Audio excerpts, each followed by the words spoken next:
मुंबईलगतच्या डोंबिवली MIDCमध्ये आज दुपारी आग डोंब उसळला।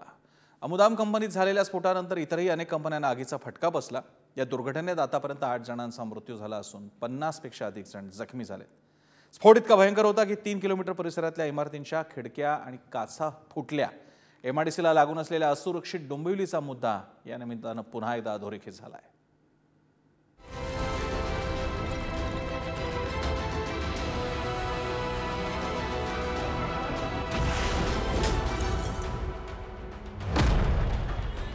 अवघ्या डोंबिवलीला हादरवणारे स्फोट, आगीच्या भडकणाऱ्या ज्वाळा आणि काळ्या कुट्ट धुरानं व्यापलेलं आभाळ।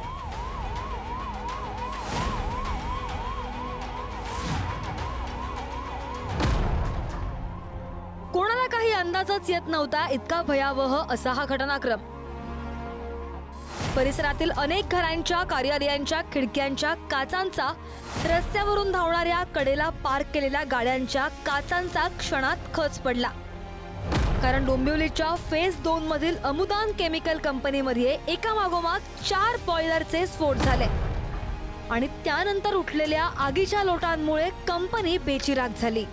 अमुदाम कंपनीत झालेल्या स्फोटानं परिसरातील इतर कंपन्यांना सुद्धा आगीचा फटका बसलाय। यातील काही कंपन्या आगीच्या भक्ष्यस्थानी पडल्या। कोणत्या कंपन्यांना फटका बसला? Ambar chemical company, Mehta paints, dyes company, KGL company, modern industry.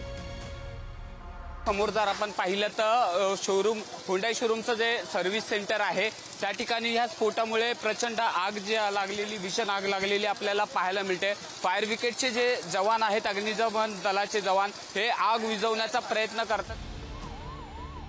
स्फोटाची घटना समजताच अग्निशमन दलाचे जवान आणि TDRFचे जवान घटनास्थळी दाखल झाले। बचाव कार्य जोरात सुरू करण्यात आलं।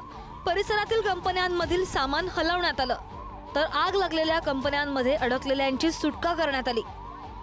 जोरात ब्लास्ट झाला। मी त्या बाजूच्या कंपनीत बसलेलो होतो आणि आम्ही बोलत होतो। बोलता बोलता सगळ्या एकदम जोरात, मागे जसा प्रोबेजला ब्लास्ट झालेला ना तसा जोरात ब्लास्ट झाला आणि ह्या कंपनीला थोडीशीच आग होती, ती आग पसरली, आमच्या ह्याच्यात पण घुसलेली। आम्ही ती पाण्याने लगेच विझवली आणि ह्याला थोडीशीच आग होती ना, आम्ही फायर ब्रिगेडला सांगितलं पण होतं की ही बुजवून टाका, पण ते इकडे न थांबता ते तिकडे मागे गेले बुजवायला। हा स्फोट इतका भयंकर होता की MIDC परिसरात राहणाऱ्या 2 ते 3 किलोमीटर परिसरातील इमारतींना स्फोटाचा हादरा बसला। अनेकांच्या घरांच्या खिडक्यांच्या काचा या स्फोटानं तुटल्या।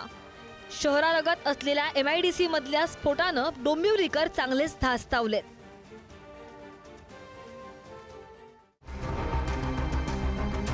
या घटनेनंतर राजकीय नेत्यांनी घटनास्थळी धाव घेत मदत कार्याचा आढावा घेतला। छत्रपती संभाजीनगरमध्ये असलेल्या मुख्यमंत्र्यांनी आणि दिल्लीत असलेल्या उपमुख्यमंत्र्यांनी प्रशासनाला तातडीनं मदत कार्य करण्याचे आदेश दिले। डोंबिवली शहरामध्ये MIDC मधल्या घातक कंपन्या लवकरच अंबरनाथ परिसरात हलवण्यात येणार असल्याचं मुख्यमंत्री एकनाथ शिंदे यांनी सांगितलं। तिथे आता रेस्क्यू ऑपरेशन सुरू आहे। तिथे खासदार स्वतः आहेत, कलेक्टर आहे, सगळी टीम आहे आणि तिथे रेस्क्यू ऑपरेशन सुरू आहे। सीएम सर वारंवार त्या भागामध्ये ब्लास्ट होत आहे। मागच्या वेळेस मोठा ब्लास्ट झाला होता, यालाही मोठा ब्लास्ट झालेला आहे। हे वारंवार यामध्ये काय झालं, MIDC अगोदर झाली, कंपन्या अगोदर आल्यानंतर वसाहती झाल्या, परंतु हजार्डस केमिकल ज्या इंडस्ट्री आहेत, अति घातक जी काही रसायनं किंवा ज्या माध्यमातून अशा प्रकारचे ब्लास्ट होऊ शकतात, अशा कंपन्यांना आम्ही अंबरनाथ MIDC मध्ये एक वेगळा सेक्टर करून कायमस्वरूपी तिकडे शिफ्ट करण्याचा आम्ही निर्णय घेतोय। आता संबंधित विभागाशी आणि संबंधित MIDCचे अधिकारी यांच्याशी बोलून त्या ठिकाणची तजवीज जी आहे आणि आपले इंडस्ट्री जे आहेत, म्हणजे जी उद्योजक जे आहेत त्यांच्याशी चर्चा करून तो निर्णय घेऊ। आग लागलेली आहे, त्यामध्ये आतापर्यंत 6 मृतदेह सापडलेले आहेत।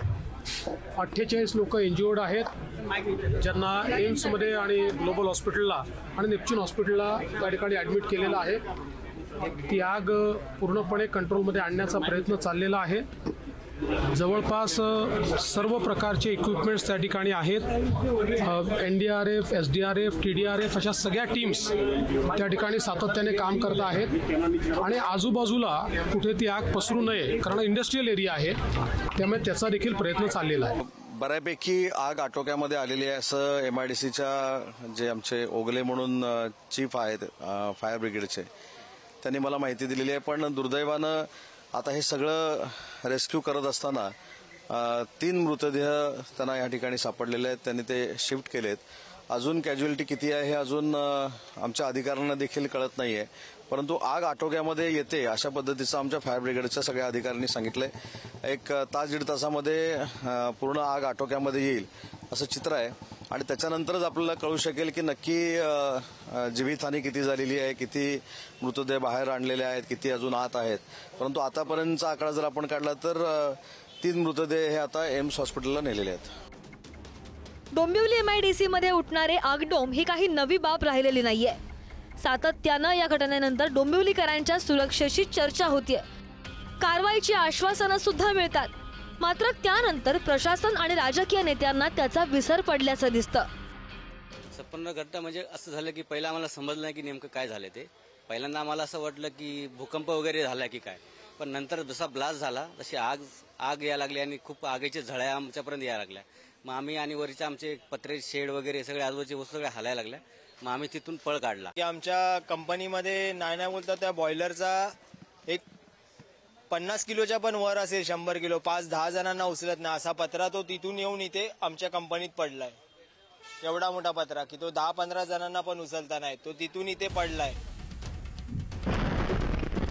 वारंवार घडणाऱ्या आगीच्या आणि स्फोटांच्या घटनांमुळे डोंबिवलीसह तारापूर सारख्या MIDC नेहमीच चर्चेत राहिलेल्या आहेत. शहरालगत असलेल्या या MIDCच्या परिसरात राहणारे रहिवासी कायमच ज्वालामुखीच्या तोंडाशी जीव मुठीत घेऊन राहत असल्यासारखी परिस्थिती आहे. आणि अशा स्फोटांचे किती बळी गेल्यावर सरकारला जाग येणार असा संतप्त सवाल आता डोंबिवलीकर उपस्थित करतायत. डोंबिवलीहून प्रदीप भणगे, निकेश शार्दूलसह रशीद इनामदार, पुढारी न्यूज.